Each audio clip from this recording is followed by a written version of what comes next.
복된 소식 아름다운 소리 AM 1590kHz 시카고 기독교 방송입니다.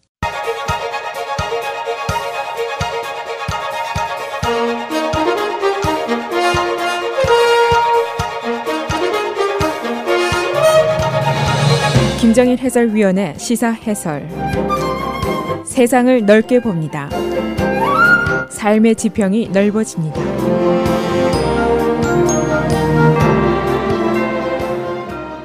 시사해설입니다. 오늘 한 언론이 공화당이 팬데모니엄에 빠져 있다, 그렇게 묘사를 하고 있습니다. 대혼란, 지옥 속에 빠져 있다, 이제 그런 묘사인데 바로 도널드 트럼프와 공화당과의 대결 때문입니다. 이 트럼프가 슈퍼 투스데이에서 승승장구를 했고 7개 주에서 대승을 거두었고 그렇게 되면 이제 그의 승리 행진이 순풍에 돛을 달아야 하는데도 불구하고 강한 역풍을 지금 맞고 있습니다. 그 역풍이 어디서 오느냐? 바로 공화당 내부에서 부는 Stop Trump, 이런 바람입니다.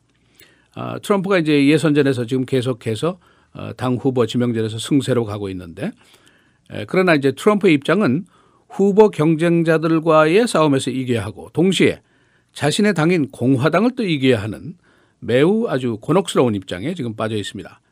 그래서 오늘은 이 참으로 이례적인 전례 없는 공화당의 예선전 모습을 잠시 정리해 보겠습니다. 이 공화당 지도부의 반 트럼프 입장은 꽤 오래된 겁니다.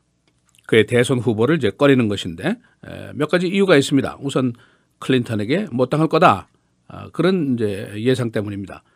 왜냐하면은 너무 트럼프가 문제성 발언을 많이 했기 때문에 어떻게 이기겠느냐, 이제 그런 얘기죠. 여성을 모욕했죠. 멕시칸 모욕했죠. 이민자 모욕했죠. 모슬렘 모욕했죠. 텍스에 뭐 비밀이 있다고 그러죠. 뉴욕타임스에 비공개된 인터뷰가 있다고 그러죠. KKK를 거부하지 않았다는 비난을 받고 있죠. 국제사회에서도 반감이 고조되고 있죠. 멕시코 국경에 철책을 세우겠다. 돈은 멕시코가 건축비를 내라. 독일, 한국, 일본 국방비 더 내라. 뭐 이런 얘기를 계속 쏟아내고 있는데 과연 이래서 어떻게 클린턴을 이기겠나, 이제 그런 우려입니다. 두 번째는 만일 트럼프가 당선이 된다고 하더라도 공화당의 정체성과 가치관의 혼선을 어떻게 할 거냐, 그런 얘기죠. 공화당의 그 기본적인 가치관의 그 엑기스를 모두 빠뜨린 인물이 바로 트럼프인데 그 혼란을 어떻게 감당할 것인가, 이제 그런 걱정입니다. 그런데 이제 문제가 있죠. 트럼프가 실제로 선거전 때마다 승리를 거두는 겁니다. 그리고 공화당의 지지 세력을 확대하고 있다 하는 평가까지 나오고 있습니다. 이번 슈퍼 투스데이 선거 때도 보니까 백인 근로층들이 많이 투표를 했습니다. 그러니까 백인 근로층들은 지금까지 공화당 표가 아니었었는데 이 사람들이 공화당으로 돌아오고 있다는 것이죠. 다시 말해서 공화당의 지지 세력이 넓어지고 있다, 그런 얘기입니다. 또 슈퍼 투스데이에서 투표율도 최고 기록을 세웠습니다. 그만큼 트럼프의 지지층이 열렬하고 넓다 하는 증거가 된다, 이렇게도 볼 수가 있습니다. 그러나 이제 공화당의 입장에서 보면은 도널드 트럼프는 무섭죠. 또 기득권이 선호하고 있는 마르코 루비오는 계속 참패를 당했죠. 15패를 했습니다. 겨우 1승을 거뒀을 뿐이고, 그 다음에 테드 크루즈는 당내에서 반항하다, 독불장군이다, 모든 사람이 싫어하고 위계질서를 어기는 사람이다, 이런 평가를 받고 있습니다. 그러니까 지금 현황을 보면은 이대로 가면은 트럼프가 3월 15일 예선을 넘어서서 전후에서 대의원 숫자가 1237표, 이걸 거뜬히 거머쥐게 되면은 상황은 끝이 나는 것이죠. 트럼프가 대선 후보가 되는 겁니다. 그래서 이제 공화당의 고민은 트럼프를 막아야 하는데 대타할 사람도 마땅치가 않고 그나마 트럼프를 스탑시키는데 too late, 너무 늦었다 하는 판단도 만만치 않게 지금 나오고 있습니다. 3월 15일 바로 우리 일리노이 예선이 있는 날이고 플로리다, 오하이오 등 큰 주들이 이제 벌어지게 됩니다. 3월 15일 예선까지 이제 2주가 남았는데 이 2주 동안 반 트럼프 세력이 트럼프를 대대적으로 공격을 해보자, 그런 작전입니다. 당 후보 선출 대의원 숫자가 1237표인데 지금 트럼프가 316표를 가지고 있고 크루즈가 226표, 루비오가 106표로 되어 있습니다. 이제 남은 주들에서는 winner takes all, 대의원 수가 더 신속하게 늘어날 가능성이 높습니다. 그러니까 지금으로 보면은 오하이오주, 플로리다주가 아주 중요한 보루입니다. 오하이오에서 존 케이식 주지사가 이기고 플로리다에서 루비오가 이기고 그렇게 되면은 플로리다에 있는 대의원표 99표, 오하이오 68표가 트럼프로 가는 것을 막을 수 있지 않느냐 그런 계산이죠. 그렇게 되면은 7월 클리블랜드 전당대회까지 계속 경선을 벌이다가 전당대회 바로 당일 플로어에서 승부를 낸다 그런 계산들을 하고 있습니다. 그래서 공화당 지도부 내부 또 슈퍼팩 그 외부에서 플로리다에서 지금 대대적인 트럼프 공격전을 벌이기 시작했습니다. 광고비가 수백만 달러가 계정이 되어 있고 수천만 달러의 선거 기금이 루비오를 위해서 지금 투입이 됐습니다. 그런데 지난주 여론조사를 한 것을 보면은 퀴니피악 유니버시티 조사입니다. 트럼프가 루비오보다 44대 28의 비율로 크게 앞서 있습니다. 그러니까 루비오가 이긴다는 보장이 없다는 거죠. 또 트럼프도 플로리다에 자기 휴양지도 있고 골프장도 가지고 있고 인연이 깊습니다. 그래서 대대적인 반격전을 벌이고 있습니다. 공화당 내 일부 이견도 있습니다.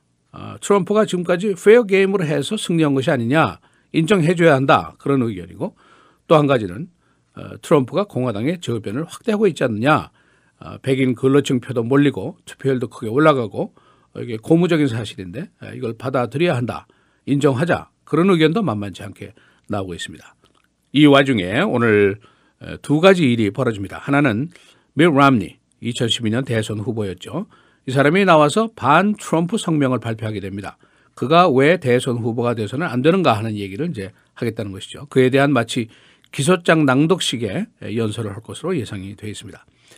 벌써 이 예상이 나오니까 트럼프가 반격을 시작했는데 두 번이나 대통령 선거에 떨어진 작자가 아니냐 무슨 나한테 할 말이 있느냐 하고 이제 벌써 반격을 시작을 했습니다. 또 한 가지 벌어지는 일은 팍스 뉴스가 디트로이트에서 토론회를 다시 열게 됩니다. 11번째입니다. 그래서 오늘은 이제 슈퍼 투스데이가 끝나고 패자들 그러니까 루비오, 크루즈, 케이식 이런 사람들이 트럼프를 아주 완전히 협공을 할 것으로 예상이 돼서 아주 볼만한 토론회가 될 것으로 보이고 있습니다. 그래서 지금 이제 이렇게 매우 이례적인 선거전이 지금 벌어지고 있는 것을 우리가 보고 있습니다.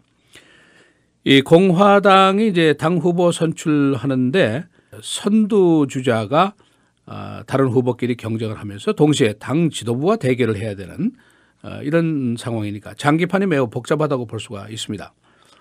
과연 앞으로 2주 동안 우리 일리노이 예선일이 있는 날까지 얼마나 불꽃 튀기는 비난전이 벌어지게 될 것인지 큰 관심사입니다. 그리고 한수를 더 떠서 일부 언론에서 예상하는 것은 만일 트럼프가 당 후보로 선출이 되고 클린턴과 맞붙게 되면은 지금보다 훨씬 더 뜨겁고 더 아주 혼란스러운 대선전이 벌어지게 될 것이다. 그런 예견을 미리부터 하고 있습니다. 왜냐? 트럼프가 당연히 기상천외의 공격법을 쓰게 될 테고 또 여기에 대항하려면은 클린턴도 별 수 없이 진흙탕 싸움을 하게 될 것이다. 그런 예상들이 나오고 있습니다. 시사해설 김정일입니다.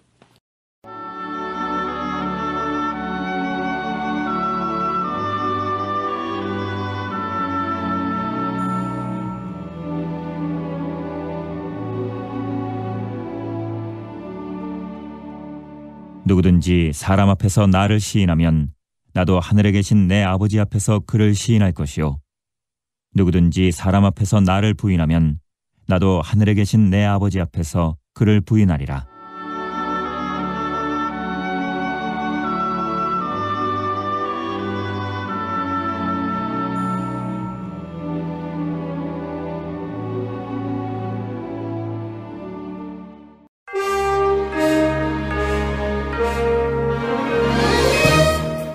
헤드라인 뉴스입니다. 공화당 대선전 반 트럼프 캠페인이 크게 강화됩니다. 반 트럼프 그룹은 플로리다 등지에서 대대적인 광고전을 펴기 시작했습니다. 전 대선 후보였던 밀 람니가 오늘 반 트럼프 연설을 할 예정입니다. 민주당 대선전, 민주당 예선의 투표율 하락이 우려되고 있습니다. 슈퍼 투스데이 민주당 예선 투표 참여율이 20% 이상 크게 하락했습니다. 반대로 공화당은 투표 참여율이 크게 상승해서 대선에 대한 열기를 반영했습니다. FBI는 어제 클린턴의 개인 이메일을 관리하던 전 국무부 직원에게 소추 면제권을 부여했습니다. 이 사건에 대한 수사를 더 강화하기 위한 조치입니다. FBI는 클린턴의 국무장관 시절에 사용한 개인 이메일에 기밀 사항이 있는지 여부를 조사하고 있습니다. 북한이 어제 동해상에 모종의 투사물을 발사했습니다. 국방부는 이것이 라켓인지 미사일인지 조사하고 있습니다. 북한의 발사는 UN 안보리의 북한 봉쇄안 통과 직후에 있었습니다. 아메리칸 에어라인 승무원이 기내에 불을 지른 혐의로 체포됐습니다. 용의자는 지난 2월 1일 달라스에서 디트로이트 가던 기내 화장실에 불을 지른 혐의로 조사를 받고 있습니다. 이 항공기는 화재 당시에 디트로이트 공항에 안전 착륙했었습니다. 공화당 예선 오늘 11번째 토론회가 디트로이트에서 벌어지게 됩니다. 슈퍼 투스데이가 지난 이후에 트럼프에 대한 여타 후보들의 협공이 있을 것으로 예상됩니다. 오늘 주간 방송은 팍스 뉴스. 트럼프는 지난 1월 팍스 뉴스 토론회에 불참했었습니다. 일리노이주 하원이 브루스 라우너 주지사의 대학 지원 기금 거부권을 무효화시키는 데 실패했습니다. 브루스 라우너 주지사는 7억 2천만 달러 규모의 대학 지원 자금 법안을 거부했습니다. 피의자를 폭행했던 시카고 경찰관에게 징역 2년이 선고됐습니다. 연방법원은 어제 시카고 경찰관인 알도 브라운이 피의자를 구타하고 선서한 법정에서 허위 진술을 했다고 판결했습니다. 어제 시카고에서 총격 사건이 계속됐습니다. 4명이 숨지고 10명이 부상을 입었습니다. 다운타운 고층 빌딩에 있는 고급 헬스클럽에서 45살 남자가 언쟁 끝에 다른 남자로부터 머리에 총을 맞고 현장에서 사망했습니다. 다음 주 초에 최고 기온이 60도대의 봄 날씨가 되겠습니다. 오늘 흐리고 눈 34도, 금요일 토요일 계속해서 흐립니다. 금요일의 최고는 39도, 토요일 42도, 주일 맑고 흐리고 50도, 월요일 흐리고 비 최고 60도로 예상이 됩니다.